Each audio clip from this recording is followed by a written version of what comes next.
লঙ্কা গাছ করা নাকি এতই কঠিন? সত্যি কি তাই? আমি বলবো কিছুটা সত্যি কিছুটা অবিশ্বাস। কিন্তু কেন আমি এরকম বললাম, চলো আজ সেটাই দেখা যাক। এই লঙ্কা গাছ বাজার থেকে কেনা চারা অথবা দানা থেকে খুব সহজেই কিন্তু তৈরি করা যায়, কিন্তু সমস্যা একটা আছে, গাছে ভীষণ পরিমাণ রোগ। হ্যাঁ, ঠিকই শুনেছো তোমরা, লঙ্কার চারা খুব সহজে তৈরি করা গেলেও এই রোগের আক্রমণ থেকে কিন্তু একে রক্ষা করাটা খুবই মুশকিল। তাই আজ তোমাদের দেখাবো লঙ্কা গাছের বিভিন্ন রোগ ও সেই সব রোগের প্রতিকার, তাও আবার অর্গানিক উপায়, মানে জৈব পদ্ধতিতে, কোনো রকম বিষাক্ত কীটনাশক ছাড়াই। লঙ্কা গাছেতে কিন্তু অনেক রকমের রোগ দেখতে পাওয়া যায়, তাও আমার গাছে যে রোগগুলো হয়েছে সেগুলোই তোমাদেরকে আজকে দেখাবো। প্রথমেই দেখো এই লঙ্কা গাছের পাতাগুলোতে কিরকম ফুটো করে দিয়েছে, তার সাথে পাতার কিছুটা অংশ খেয়েও নিয়েছে।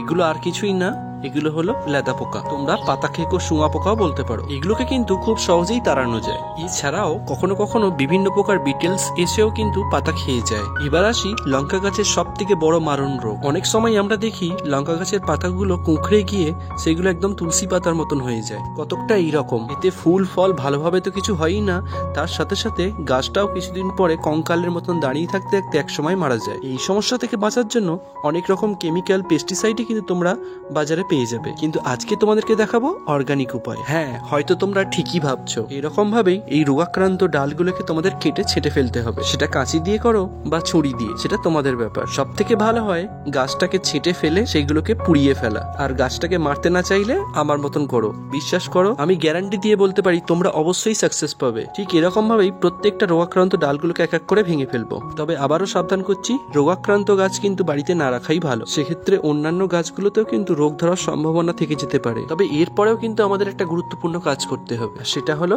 জৈব কীটনাশক স্প্রে। তোমরা নিম তেল বা যে কোনো রকমের জৈব কীটনাশক ব্যবহার করতে পারো, তবে আমি কিন্তু কাকা ব্যবহার করব, কারণ এর রেজাল্ট আমি সব থেকে ভালো পেয়েছি। প্রতি লিটার জলে 1.5 থেকে 2 ml মিশিয়ে বিকালে অথবা সকালে সূর্য ওঠার আগে অথবা পরে তোমাদেরকে স্প্রে করতে হবে। এর সাথে লিটার প্রতি 2 গ্রামের মতন জৈব ফাঙ্গিসাইড ট্রাইকোডার্মা ভিরিডি মিশিয়েও কিন্তু তোমরা স্প্রে করে নিতে পারো। এতে গাছ কিন্তু ফাঙ্গাসের হাত থেকেও রক্ষা পাবে। এবার স্প্রের ব্যাপারে একটা গুরুত্বপূর্ণ কথা, স্প্রে করার 5 ঘন্টার মধ্যে যদি বৃষ্টি হয়ে যায় তাহলে সেক্ষেত্রে কিন্তু তোমাদেরকে আবার স্প্রে করতে হবে। মাত্র 10 দিনেই কিন্তু সেখান থেকে আবার নতুন অনেক পাতা গজিয়েছে, আর সেই পাতাগুলো কিন্তু একদম রোগমুক্ত। তবে একবারে যদি সাকসেস না পাও, এই প্রসেসটা কিন্তু তোমাদেরকে বারবার করতে হবে। ওই কথাই বলে না, একবারে না হলে করো শতবার, সাফল্য কিন্তু তোমরা অবশ্যই পাবে। আর এতে কিন্তু তোমাদের গাছগুলো সবই সুস্থ সবল থাকবে। তো আজকের এই ছোট্ট ভিডিওটা তোমাদের কেমন লাগলো অবশ্যই কমেন্ট করে জানিও। ভালো লাগলে প্লিজ চ্যানেলটাকে সাবস্ক্রাইব করে আমাদের পাশে থাকো, তাতে আমরা অনেক অনেক বেশি মোটিভেশন পাই।